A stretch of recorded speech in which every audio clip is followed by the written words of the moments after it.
G'day everyone, Dikko here with the start of a brand new epic tutorial series. This is the big one, boys and girls, and it's going to take more than a couple of videos to break this fucker down. It's time to tackle the hands down most requested thing on my channel, character rigging. And if you have absolutely no experience in rigging, I recommend you check out my beginner's guide to rigging series where I walk through the basics of rigging a simple robot arm. That being said, if you are a little bit familiar with the rigging process and you want to get into more advanced techniques when it comes to rigging characters, this is the series for you.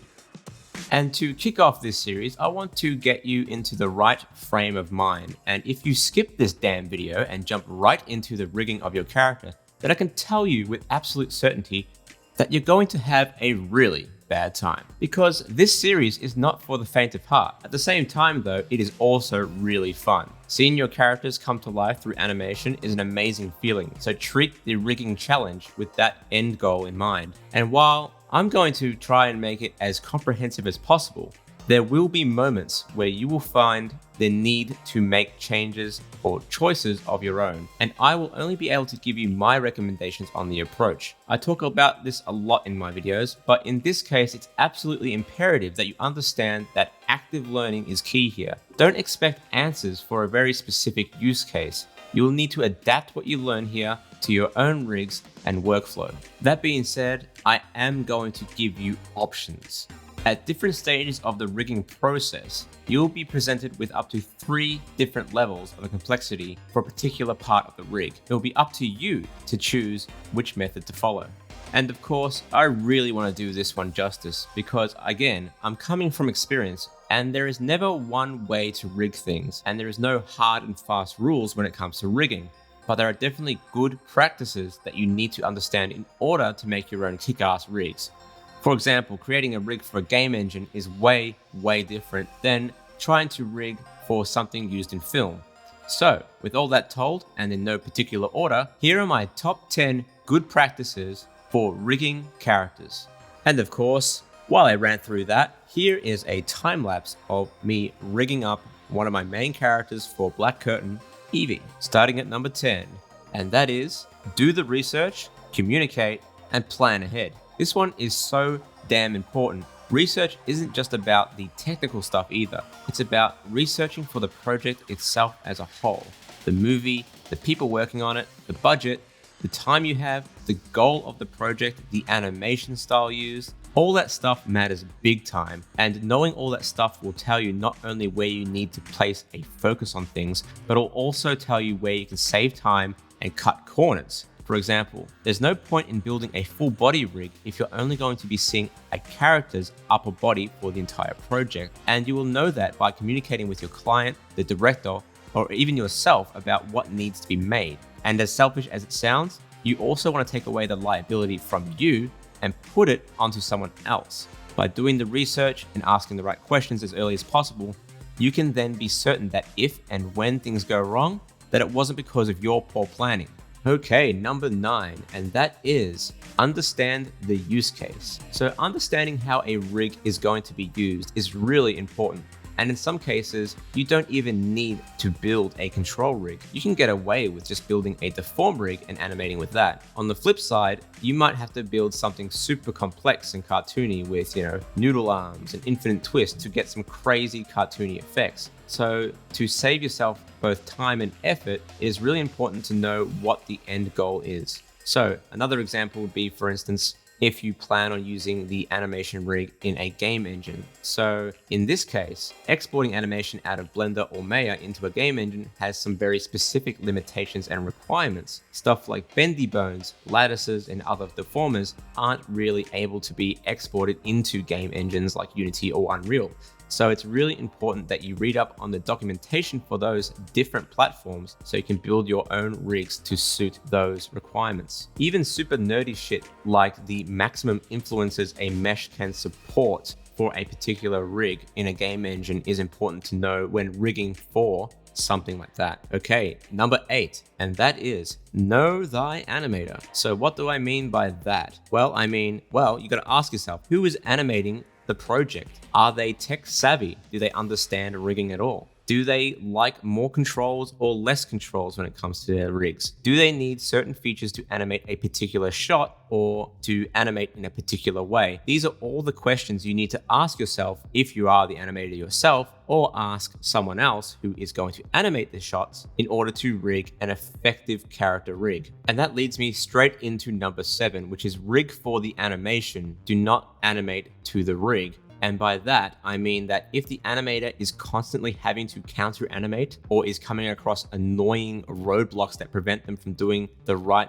expressions out of the rig, then chances are you haven't built the right amount of functionality into the character rig. And that again comes down to your communication with the animator and other creators on the project. So again, communication is really important going into the rigging process. That being said, that leads me into number 6, which is don't get cocky, kid. However, while there is a risk of under-engineering your animation rigs, there is also the chance of over-engineering them as well. So ask yourself and the animator, do you really need that infinite twist torso? Do you really need that realistic muscle deformation? Do you really need that zipper control on the lips? Or are you just doing it because you think it's cool, or it's just an extra feature that's nice to have? The more complexity that you add, the more points of possible failure, so rigs breaking and crashing the software. So if you think that these features are necessary, then make sure that you're willing to go the extra mile and build in those features properly. And again, that brings me into point number 5. When in doubt, simplify. So what happens when you try to add extra features or tricks to your rig and things start to break? Well, the answer is, when in doubt, simplify. Fall back to well-established rigging conventions when it comes to common components such as FK, IK switches, hand controls, and face rig setups. As a general rule as well, rigging plugins are great until they are not. So if you plan on using them, make sure you're using well-supported plugins and that the plugin has a reputation for stability. Okay, number 4, and this one's pretty straightforward, same as I've actually listed this one before in my other rigging series, is to stay organized. Pretty straightforward again, label things properly. Every joint, every control, every mesh object, follow a naming convention and stick with it. Group your mesh objects in their own collections, empties in another, splines in another, and so on and so forth. It blows my mind every time I download some other artist's rig, and it is organized about as cleanly as a baby's first shit. And in a similar fashion, number 3 is all about consistency. So consistency is key. So are you rigging multiple characters? Then try to keep the conventions you make consistent across all of your rigs. Same naming conventions, same functionality, same stability. Even better, if you're happy with one rig, just reuse it on your next character. Not only will it save you time, transferring common animation from another will be practically instantaneous. Brilliant. All right, heading into the home stretch with number 2, picking a primary axis. What? An actual technical tip on rigging in my top 10? Hot damn. Well, it's there for a reason. Pick a primary axis for the majority of your rig to rotate along. So what I mean by that is that when you build a rig, look to decide whether you want the most commonly rotated vectors to be in either X, Y, or Z. For instance, a knee and elbow bend. They both bend in the same fashion. So why would you want to rotate the knee in the X-axis and then rotate the elbow in the Z-axis to get the same resulting articulation? Maybe it's better for you and the animator if all primary rotation axes were in the X, for instance. So when your character bends forward, you rotate in the X. When a character lifts their knee, it rotates in the X. When a character balls their hand into a fist, all the finger controls rotate in the X. Not only does this make the rigging process easier because you're working to an internal standard, it is also great for the animator because they are able to jump right in, start animating, and they will always know that for 80 to 90% of the rig controls, the X-axis in the graph editor will be doing most of the heavy lifting. No stupid hunting around for values. Okay, finally, number 1. And in actual fact, I think this might be the most important point to make, even though this was not meant to be in any particular order. But number 1, now remember this, ABT, always be testing.